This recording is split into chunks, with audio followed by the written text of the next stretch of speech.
It is all within us. Before you realize that, or how soon you realize that, will lead to either transformation or frustration. It may be just momentary for a whole lot of people, because people will feel terrified. You will see they were struggling in pain, this, that was happening. A few are bewildered, what's happening? Because they never thought this will happen to them.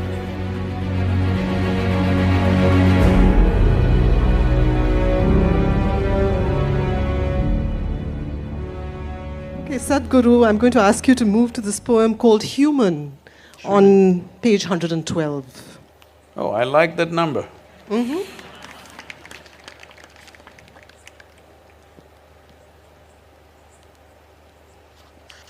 One, one, two. Human. Human. Even when at home, I longed for home, searing pain of longing for home, strangely got cured in being homeless. When the walls of home dissolved, a pristine home, unwalled and unfettered, devoid of love, affection or companions blossomed, shall I call it my being?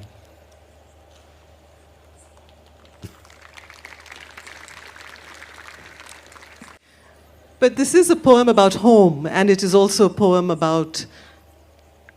It's a poem about a kind of homesickness, and then it's a poem about a kind of homelessness, and then it's a poem about homecoming.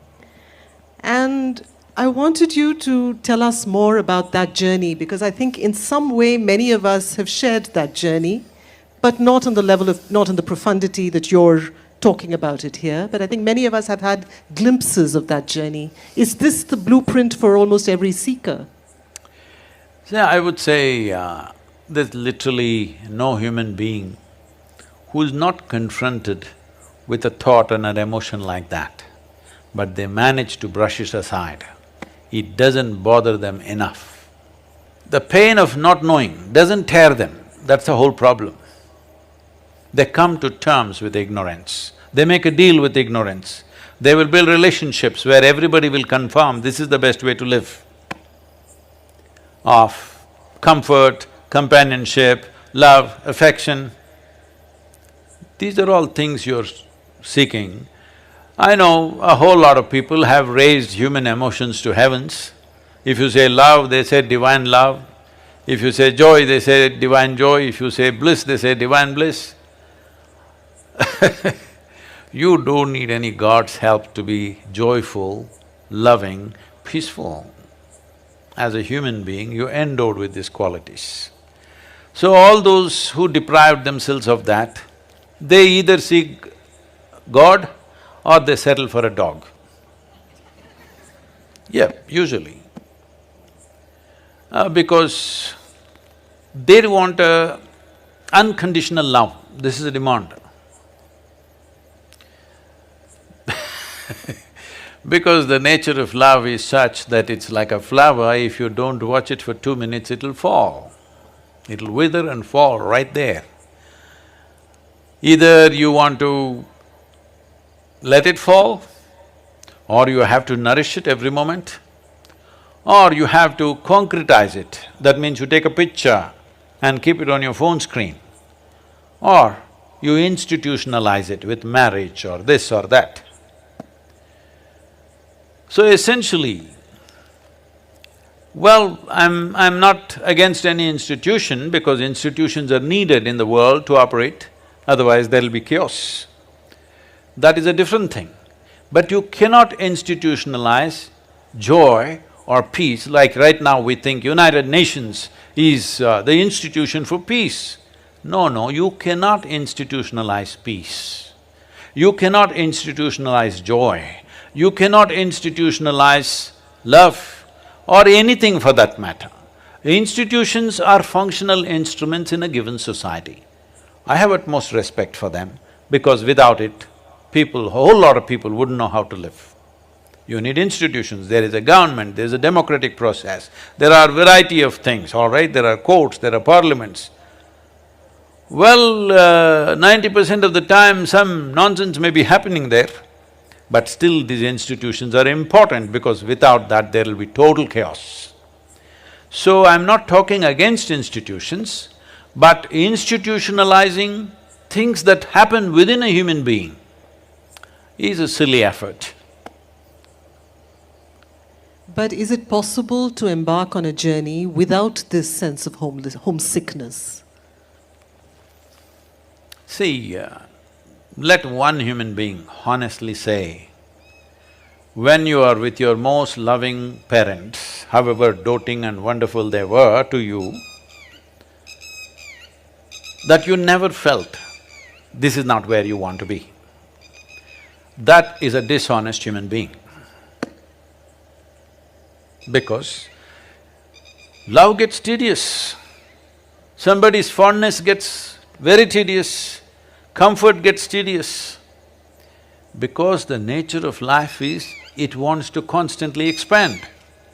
If there is no room for expansion, it doesn't matter you are kept in a whatever, I won't use because everybody uses the word golden palace. I think golden palace is totally unaesthetic in my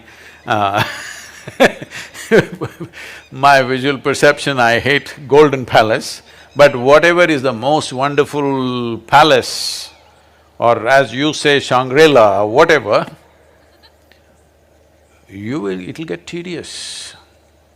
All the heaven-bound people, they don't know how bored they will be within 3 days in that place of goodness.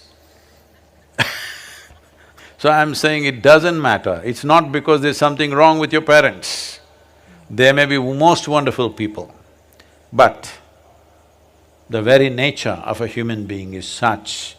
Only if you are a pet animal, if you have reduced yourself to that, you're just happy with the meals that you're getting and somebody is fondling you once in a way and you're happy with that. For that you must be a pet animal, you should not be born as a human being. Once you're born as a human being, it is natural wanting to break barriers. So when you're young as a child or a teenager, you think barriers means they're all physical. Before you understand, the barriers are not really physical. Whether you build your own house or you live in your parents' house or you live in a slave master's house, the house and walls are not the barrier. It is all within us. Before you realize that, or how soon you realize that, will lead to either transformation or frustration. And this homelessness, this whole phase of vagabondage, of being a nomad, you have poems about being a nomad. Is that also an intrinsic part of every seeker's journey?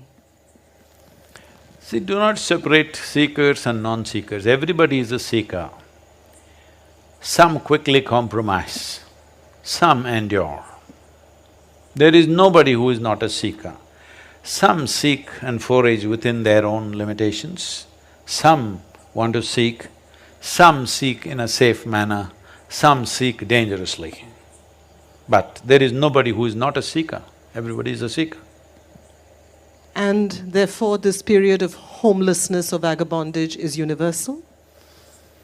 It may not be a period for everybody, it may be just momentary for a whole lot of people, because people will feel terrified when they feel, if they just look at it and see actually, just the nature of life. Forget about your home. Suppose you left somewhere, I've seen people, when we were children, when we were growing up, Mysore has a Dasara exhibition which goes on for 1.5 months. So this is a place where all the youth will go and hang out and, there are things to eat and a lot of entertainment, shows going on, music going on, various kind of circus elements and all things going on. In this in this exhibition grounds, which is hardly maybe 10-15 acres, maybe 20 acres of land, and full of lights everywhere and shops and stuff's going on. Every day, either children or women or some men, they get lost from their families in that crowd. Maybe 50,000 to 100,000 people will be milling around and people get lost. All the time when the music show is happening, one policeman will announce, there is a child here by name Vikram, his father's name is this thing, his mother's name is this thing, he is crying here, come immediately. Hey, God damn it, we came to listen to music. If you brought a child, figure out how to hold on to you. If you don't figure that out, ask him to come and wait at the gate and pick him up there. Nothing is going to happen, all right? These are not times where great amount of kidnappings happening, anything in Mysore, nobody kidnaps you in Mysore. At least nobody kidnapped me. So, this ridiculous thing, and grown-up women, they're lost from their husband or their family, bah, crying in the middle of the road, bah, bah. It's a well-lit place, the whole damn place is overlit, all right? There were no phones, that was the only thing. All you have to do is go near the gate and wait, or if you're a car or a motorcycle, go and wait there, or just stand there. Let's see if your man wants to find you or not. I'm saying they will be… Even men, I have seen grown-up men crying loudly because their wife or their child had gone somewhere. Unbelievable. So this sense of being lost, nothing, you don't have to drop them in the middle of Kalahari or something. In Mysore, Dasara exhibition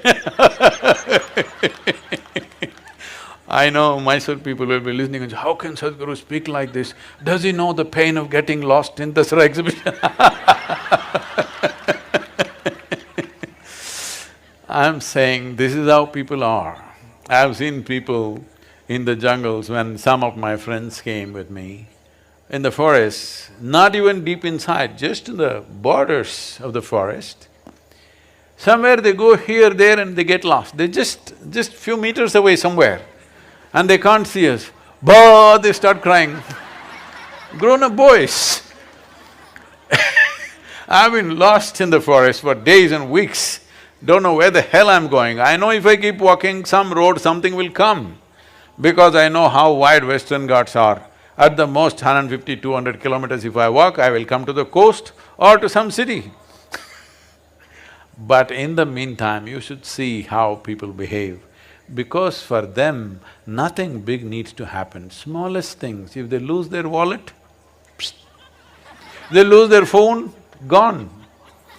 Everything is gone, all right? So they don't have to lose their life. This is why I said, when a time comes when you're going to lose your body and everything that you know as life, either terror will come when they first realize that, but slowly as life starts ebbing, it gives you a certain anesthetic. This is the nature of life. Because life doesn't just pop out like this, it is leaving slowly. As it starts leaving slowly, you will see there is a kind of an anesthetic, there's a kind of comfort that they come to. You will see they were struggling in pain, this, that was happening, but as death is slowly coming, approaching, last few days you see they become peaceful, nice, some of them even joyful. A few are bewildered, what's happening? Because they never thought this will happen to them. So, being lost is not about a certain situation, it is the nature of life. It is the nature of life. You have been given the intelligence to find out what is the nature of life. If you did not have the intelligence, if you were like any other creature, none of them have those problems. They're never lost, they're all fine. Physically, they may be lost in the terrain sometimes, but otherwise they're just fine. They never feel lost. This is the greatest privilege that human being has. You can be lost. Just believe me, if you cannot be lost, obviously you are chained, isn't it? You're chained? Of course. See, these days I've seen, especially in United States, people are taking their children with a… what do you call this? On a leash? A leash, like a dog leash. They can pull it, there is a thing where you can shorten the leash or lengthen the leash according to the traffic and whatever else is happening. A child is running, it's on a leash. Maybe for single mothers, it's a convenient way of handling, I can understand, there are no 2, 3 people to run after the child. The mother doesn't have the energy of the child because he runs all over the place. Maybe it's a practical solution, I'm not commenting about that. But one who is on the leash or a chain cannot be lost, isn't it?